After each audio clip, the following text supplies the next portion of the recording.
नमस्कार, मैं रचना Sharma चढ़दीगला time TV देख रहे सभी दर्शकों का स्वागत करती हूं। आप देख रहे हैं उत्तर प्रदेश के समाचार। यूपी में आज विभाजन विभीषिका स्मृति दिवस मनाया गया। इस मौके पर लखनऊ में मौन पद यात्रा निकाली गई। मुख्यमंत्री योगी आदित्यनाथ इस मौन पद यात्रा में शामिल हुए। यह यात्रा सरदार पटेल प्रतिमा से लोक भवन तक निकाली गई। सीएम योगी आदित्यनाथ की इस पद यात्रा का उद्देश्य नई पीढ़ी को विभाजन की त्रासदी से परिचित कराना है। मुख्यमंत्री योगी आदित्यनाथ ने इस दौरान विभाजन की त्रासदी को याद कर बलिदानियों को श्रद्धांजलि भेंट की।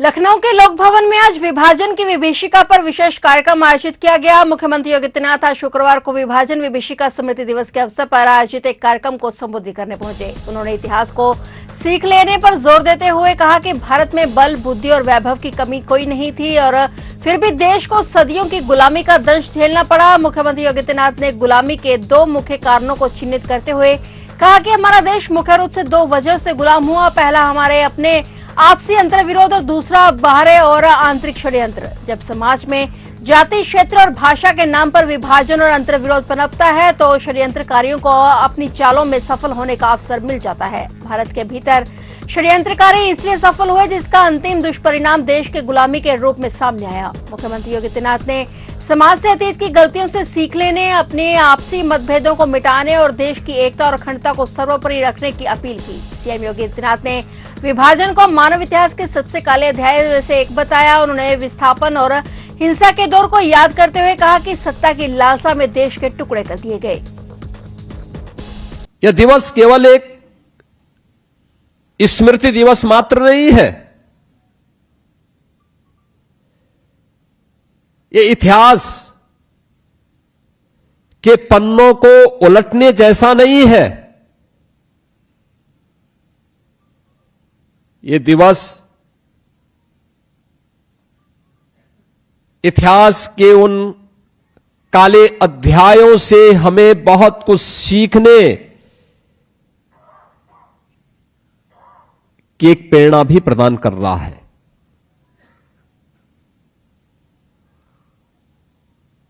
क्योंकि यह केवल उसका स्मरण भर मात्र करने भर से इसकी समस्या का समाधान नहीं होने वाला है।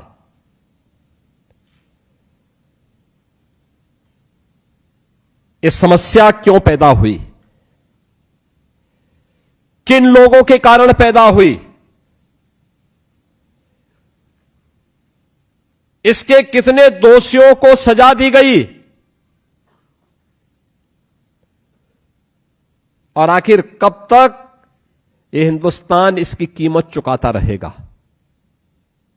ये प्रश्न आज भी हम सबके सामने उसी मजबूती के साथ खड़े हुए हैं।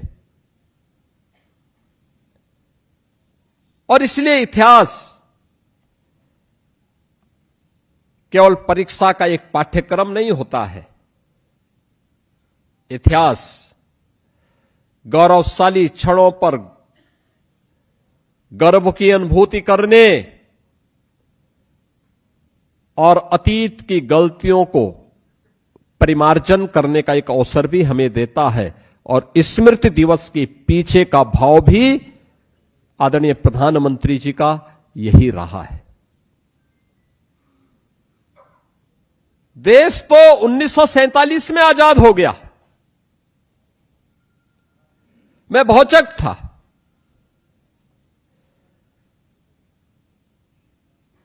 कि 1947 में देश आजाद हो गया।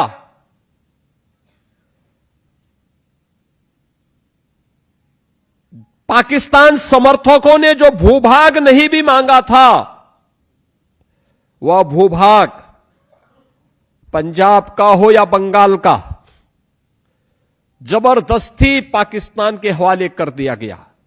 अयोध्या में राम मंदिर आंदोलन के महानायक ब्रह्मलीन महंत रामचंद्र दास परमहंस की 23वीं पुण्यतिथि पर दिगंबर अखाड़ा में 8 से 14 अगस्त तक कार्यक्रम आयोजित किए गए। इसी कड़ी में आज समापन अवसर पर परमहंस रामचंद्र दास महाराज की 23वीं पुण्यतिथि पर मुख्यमंत्री योगी आदित्यनाथ कार्यक्रम में शामिल हुए।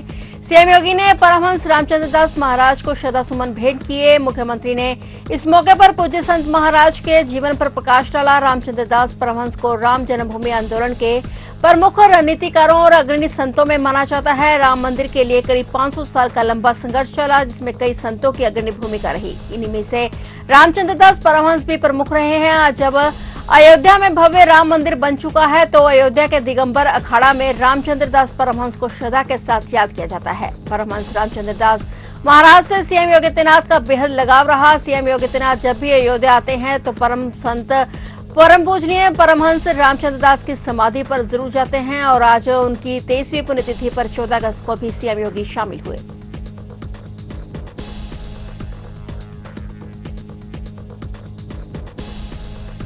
स्वतंत्रता दिवस के अवसर पर यूपी पुलिस के 12 अधिकारियों को राष्ट्रपति का वीरता पदक प्रदान किया जाएगा। वहीं उत्कृष्ट और सराहनीय सेवा के लिए 81 अन्य पुलिस कर्मियों को भी राष्ट्रपति के पुलिस पदक से सम्मानित किया जाएगा। वहीं फायर सर्विसेज के 16 कर्मियों को भी राष्ट्रपति के वीरता पदक से सम्मानित किया जाएगा। विशेष टास्क फोर्स एसटीएफ के शहीद निरीक्षक सुनील कुमार को मरणोपरांत वीरता पदक प्रदान किया जाएगा। उन्हें शामली में बदमाशों से मुठभेड़ के दौरान गोली लगी थी। ये अवसर राष्ट्रपति के वीरता पदक और उत्कृष्ट सेवा पदक से सम्मानित होंगे।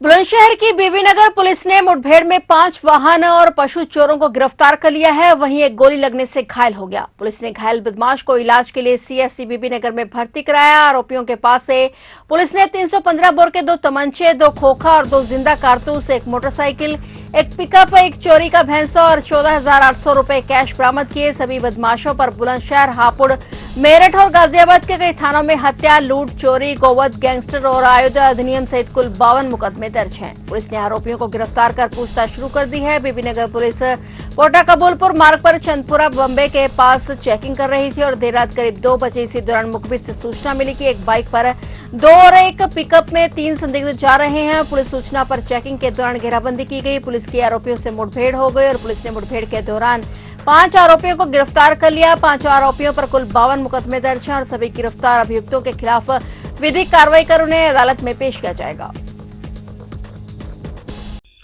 श्रीमान वरिष्ठ पुलिस अधीक्षक महोदय जनपद बुलंदशहर के अपराध तथा अपराधियों पर अंकुश लगाने हेतु अभियान के क्रम में आज दिनांक 13/14 की रात मुखबिर द्वारा थाना बीबीनगर को सूचना मिली कि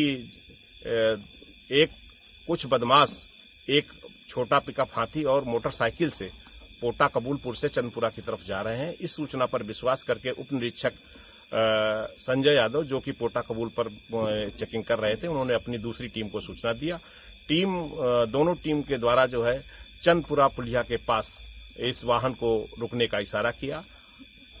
तब जो है बदमाश अपना मोटरसाइकिल मोड़कर चंदपुरा नहर की पुलिया की तरफ भागने लगा, जिससे उसकी मोटरसाइकिल फिसल गई तथा उस पे सवार बदमाश तथा जो है छोटा पिकअप पर सवार बदमाशों ने पुलिस फायरिंग पर पार्टी पर फायरिंग करना शुरू कर दिया।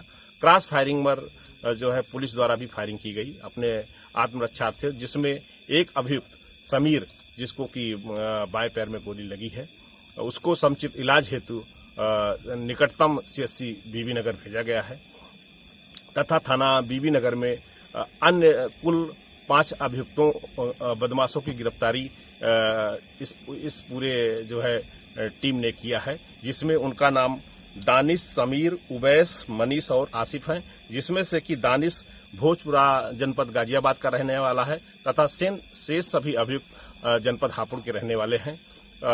इन लोगों के पास से एक मोटरसाइकिल, एक छोटा पिकअप हाथी, एक कटड़ा तथा इनके पास से 2 अवैध तमंचा, 2 जिंदा कारतूस तथा 2 खोखा कारतूस तथा कुल मिलाकर सभी बदमाशों से 14,800 रुपए बरामद हुए हैं। सभी अन्य पहलुओं के लिए भी टीम को लगाया गया है तथा अग्रिम वैधानिक कार्रवाई थाना बीबीनगर पुलिस द्वारा की जा रही है।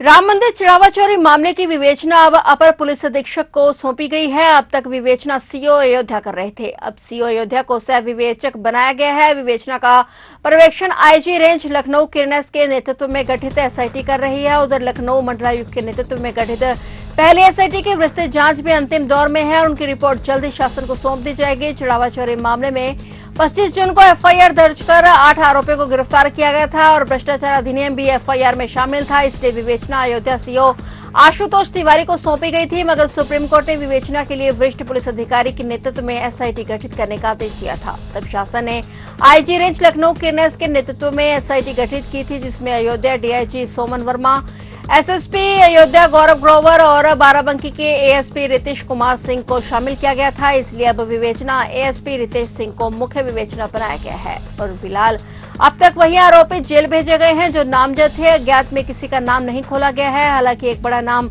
लगातार चर्चा में है। एसआईटी भी उसका जिक्र प्रारंभिक रिपोर्ट में प्रमुखता से कर चुकी थी और सूत्रों के मुताबिक इस नाम के अलावा 1-2 नाम केस में और बढ़ सकते हैं।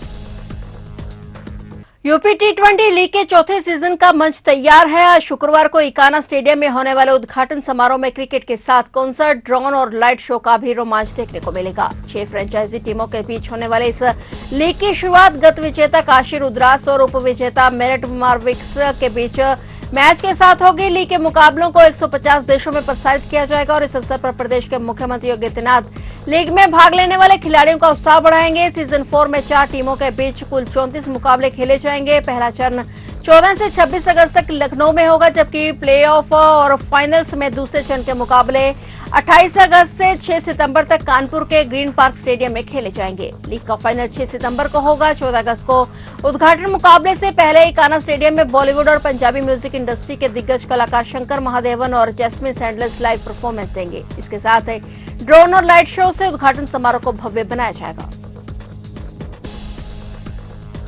सहारनपुर के कस्बा चिलकाना में 2 युवतियों द्वारा फांसी लगाने का प्रयास किए जाने का मामला सामने आया है। इस घटना से इलाके में हड़कंप मच गया है। घटना में एक युवती की मौत हो गई, जबकि दूसरी की हालत गंभीर बताई जा रही है। सूचना मिलते ही पुलिस टीम मौके पर पहुंची और घटनास्थल की जांच शुरू की गई। पुलिस ने फोरेंसिक टीम को भी मौके पर बुलाया, जिसके द्वारा घटनास्थल से साक्ष्य जुटाए जा रहे हैं। दोनों युवतियों ने किन परिस्थितियों में यह कदम उठाया, उनकी जानकारी जांच के बाद ही स्पष्ट हो सकेगी। घटनास्थल पर पहुंचे सीओ सदर द्वारा मामले में जुड़े लोगों से पूछताछ की जा रही है।